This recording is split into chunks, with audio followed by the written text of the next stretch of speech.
impak yang berbeza kepada mereka yang pernah dijangkiti oleh virus maut itu sendiri. Okey, pernah dijangkiti yang satu. Yang keduanya ialah bagi mereka yang terpaksa berkuarantin diri macam Andy sendiri. Perasaan?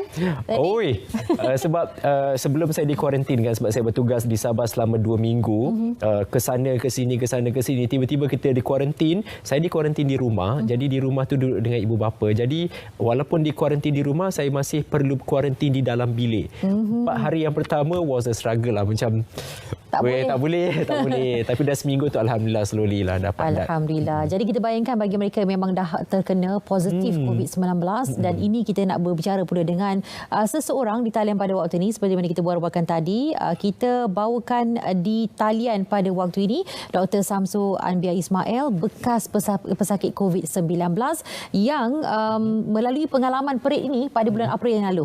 Okey, Assalamualaikum Doktor. Waalaikumsalam warahmatullahi wabarakatuh. Ya, baik. Terima kasih Doktor dapat bersama kita pada pagi ini. Kita langsungkan secara live FB pada pagi ini. Ya. Doktor, Doktor sedikit. Apa khabar orang SPM di sana? Sihat, alhamdulillah. Doktor, kita nak bercerita dulu secara ringkas macam mana agaknya doktor boleh dijangkiti. Tadi kita dah tahu sedikit pada bulan April. Bulan April lalu. Saya difahamkan. Ya, dalam bulan 3 saya ingat. Okay. Sedikit. Saya dah lupa tarik dia. Ialah saya terjangkit daripada seseorang yang saya tak kenali lah. Kadang-kadang kita tak tahu pasal benda ni ada di mana-mana. Kita tak tahu di mana. Jadi saya terjangkit dalam keadaan saya tak tahu saya terjangkit. Dan saya tak sihat. Dan saya menjangkiti keluarga saya. Pasal saya tak tahu saya cuba buat ujian untuk denggi masa tu kan. Saya ingatkan saya denggi pasal tidak ada kes yang dilaporkan. Jadi itulah bahaya ni COVID ni kan. Bila kita tak tahu dan kita terkena dan kita ada masa untuk menjangkiti seseorang atau ahli keluarga kita, tiba-tiba bila kita tahu ada kes dan baru kita jadi retrospektif lah. Jadi kita terpaksa tengok balik berapa orang telah kita berhubung. Jadi itulah yang kita sekarang disarankan untuk kita walaupun di rumah di mana-mana kita kena ikut SOP tu. Kawalan kendiri itu tu mengelakkan dijangkiti. Jadi bila saya terjangkit, saya telah menjangkiti banyak keluarga saya lah. Dan ialah pernah diberitakan pada awal April yang lalu bahawasanya doktor sekeluarga di kuarantin dan menunjukkan aktiviti-aktiviti yang dilangsungkan di hospital juga di rumah. Dan melihat kepada gelombang ketiga pandemik COVID-19 ini di negara kita dan tentu di seluruh dunia. Jadi bagaimana pandangan daripada doktor sendiri dan mungkinkah ini satu mimpi ngeri yang kalau boleh tak nak kita imbas kembali situasi yang pernah berlaku sebelum ini? Bagi saya yang pernah ada pengalaman, saya dah boleh jangkakan sesuatu. Jadi lebih bersedia, tapi saya fobia tu ada. Pasal ialah kalau kita dan sebenarnya masyarakat wajib takut dan wajib risau memandangkan jika dibandingkan masa kita buat PKP dulu, kes tak sebanyak ini dan sekarang lebih banyak. Saya nampak orang yang saya nampak sekitar masyarakat ni agak kurang lagi kita tengok masih lagi duduk kalau tak perlu duduk di kedai makan sampai lewat malam beramai-ramai. Pasal saya rasa masyarakat wajib takut. Jadi macam saya ni yang bekerja di Paradisan Hadapan, sektor kesihatan, saya memang takut takut terkena sekali lagi. Kalau daripada pesakit kita tak risau, tapi takut kadang-kadang di kalangan kita terkena. Pasal pesakit kita saring daripada awal. Kadang-kadang daripada orang di dalam kita risau. Doktor tadi kata takut untuk kalau terkena sekali lagi. Bagaimana agaknya rasanya ketika terkena COVID-19 itu, doktor? Kita nak bagi sedikit gambaran rasa sakit tu macam mana, rawatannya macam mana, doktor? Kita tidak seperti kita yang biasa. Kita mula-mula kita dah rasalah kita tak ada minat nak makan. Kalau kita makan tu tak dapat nikmat makan tu dan kita tidak sihat. Dan kita hanya mampu terbaring saja. Demam dia untuk saya tak demam yang terlalu tinggi, tapi sakit badan tu ketara. Dia akan berlalutan sampai 2-3 hari sebelum dia menyerang kita punya sistem pernafasan. Kita akan mula sesama untuk saya lah. Dan juga kering tekak dan batuk. Selepas tu sebab saya ni ada masalah paru-paru dan COVID tu telah menjangkiti paru-paru saya. Saya dah mula dapat masalah untuk bernafas lah. Itulah perasaan yang saya alami. Pasal saya ini dianggap kategori ketiga kan. Berbanding dengan isteri saya cuma ada demam, batuk sesemut. Tidak ada kesukaran bernafas lah, dan juga anak-anak saya yang lain. So untuk saya agak lebih sikit dia punya tahap keburukan itu, tapi masih mampu bertahan lah. Itu pasal bila saya buat saringan pertama saya negatif.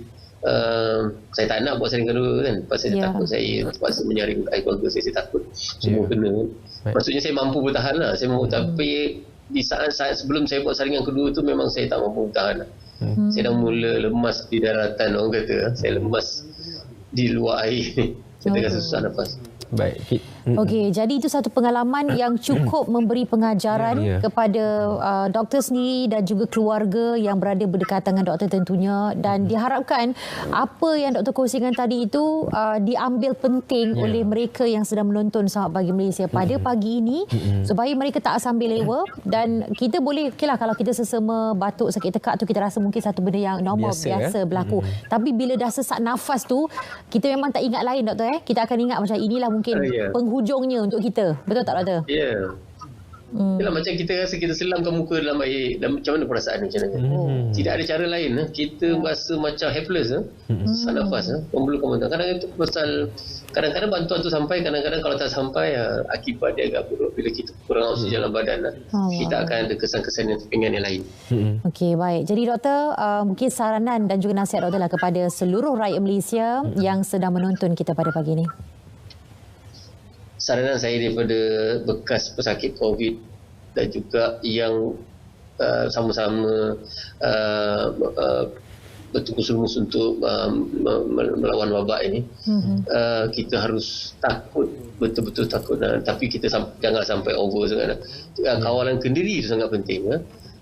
Ada orang yang mampu duduk di rumah, jadi duduklah di rumah. Ada orang yang tak mampu duduk di rumah, macam saya, macam orang di media, di SPM, anggota keselamatan yang terpaksa, jadi dia terpaksa bekerja.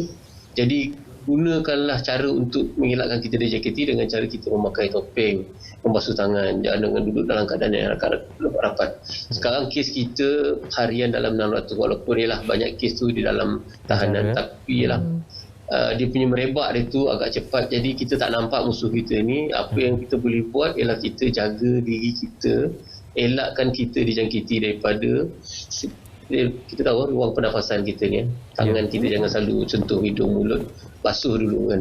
Jadi adakan ketakutan dalam diri kita situ, dan juga kawalan kendiri yang sangat-sangat ketat untuk memastikan kita dan ahli keluarga kita terjaga. Jika kita ada simptom, untuk yang bekerja di barisan hadapan ni, polis, media, kesihatan, bila kita sebelum balik rumah tu, biasanya kalau kami sekarang ni mandi, tukar pakaian, jangan terus berjumpa keluarga, bersihkan diri dulu baru kita berjumpa keluarga, supaya kita tidak terkena, kerana kesannya agak buruk bila keluarga kena. Kalau semua kena macam saya, alhamdulillah dapat kita nampak di depan mata.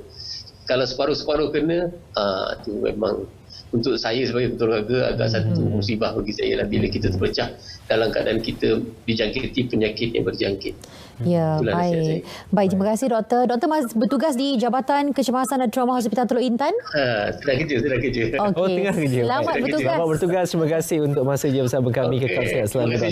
Terima kasih juga kepada tim selamat bertugas. Terima kasih kerana mengunjungi saya. Sama-sama. Jaga diri, jaga kesihatan. InsyaAllah. Ya, insyaAllah. Assalamualaikum. Waalaikumsalam. Baik, itu dia kita. Saya suka sebenarnya tadi satu nasihat daripada Dr. Samsu, bahawa langkah pencegahan ini kadang-kadang kita rasa kita perlu amalkan di luar rumah. Tapi sebenarnya dalam rumah pun perlu untuk kita amalkan langkah pencegahan. Setuju sangat tu. Macam sebelum ni kita sering ingatkan, kalau dari luar kita nak masuk ke dalam rumah, jangan sentuh anak-anak lagi. Kita kena mandi, cuci tangan dan semuanya. Barulah kita boleh bersama dengan anak-anak dan juga keluarga. Tapi itulah dia. Kita manusia ni mudah leka. Betul. Bila dia dah biasa, dah seronok sikit, dah tak rasa takut, dia akan terbiasa balik dengan amalan yang sebelum ini. Okey, jadi sekarang ni kita dalam norma baru.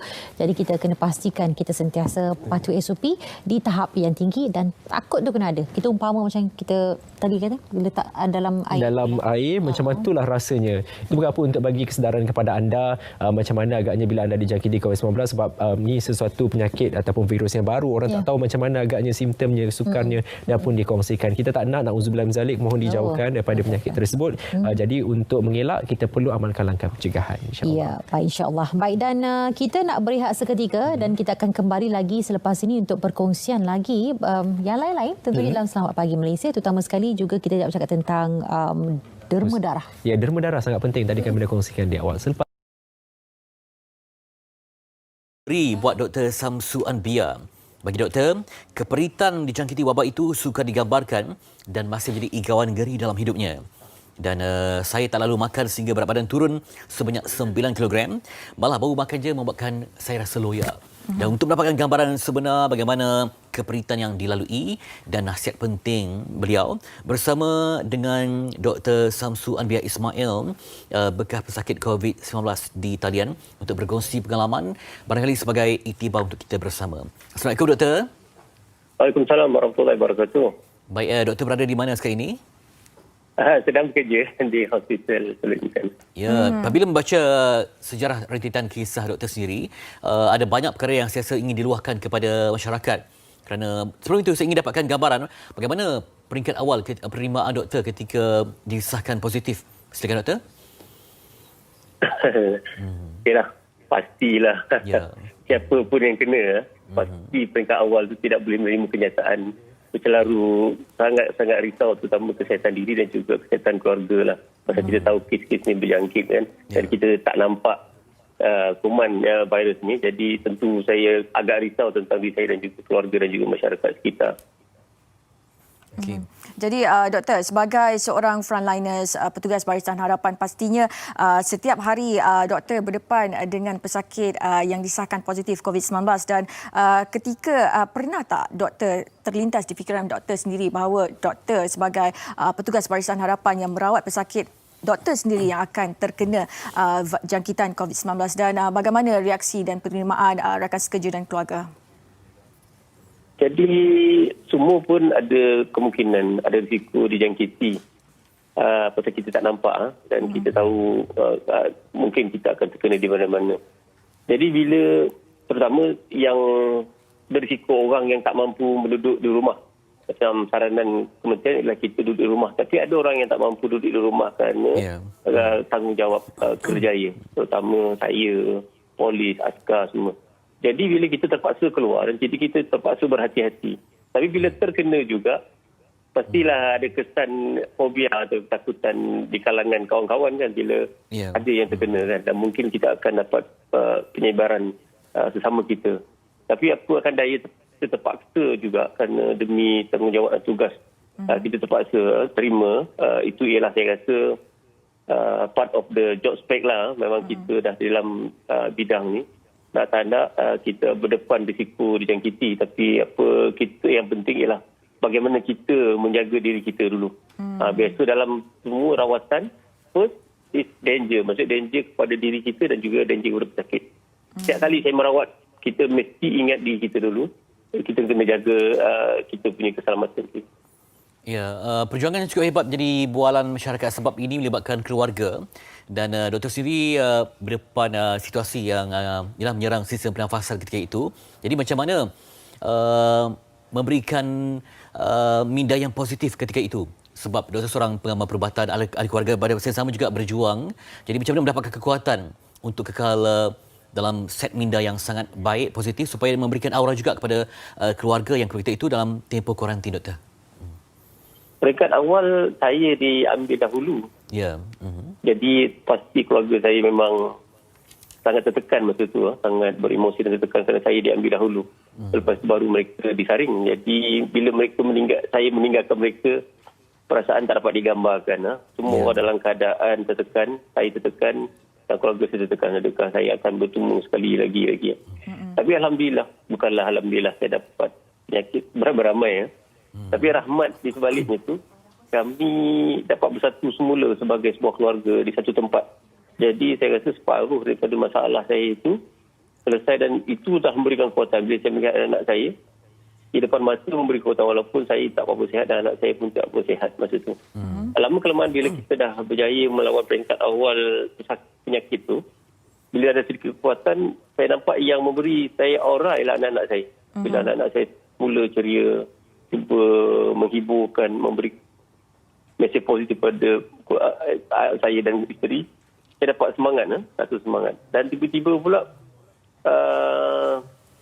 anak saya masa tu terkisah kami ni tersebar sikit lah. Ya. Jadi masyarakat memberikan saya satu semangat juga lah. Walaupun saya sebenarnya memberi sedikit kekuatan pada waris-waris yang di sana. Tapi dalam masa sama saya pun dapat kekuatan daripada semua warga-warga di luar sana. Kalau yalah, saya dalam buat selama 28 hari. Saya pun tak tahu 14 hari tak tahu apa berlaku kat luar. Ya. Tapi bila kita dapat daripada social media tu, saya dapat sikit kekuatan lah. Dan sama-sama berkongsi maklumat untuk sama-sama untuk meringankan beban dan tekanan pada masyarakat di luar masa tu. Okey, jadi doktor, mungkin doktor boleh kongsikan sedikit bagaimana keadaan doktor sekarang, mungkin ada apa-apa perubahan dan sebagainya? Alhamdulillah, saya keluarga sihat. Daripada saya ni ada masalah macam masalah paru-paru semput tapi tak tahulah saya ni bagi saya lah. Saya kurang mengambil rawatan untuk dulu kalau saya semput saya kena ambil pam Okey. Tapi alhamdulillah kekerapan itu tak kurang, tak tahulah sebab apa kan. Kekerapan tu agak kurang saya mengambil ubat sekarang ni.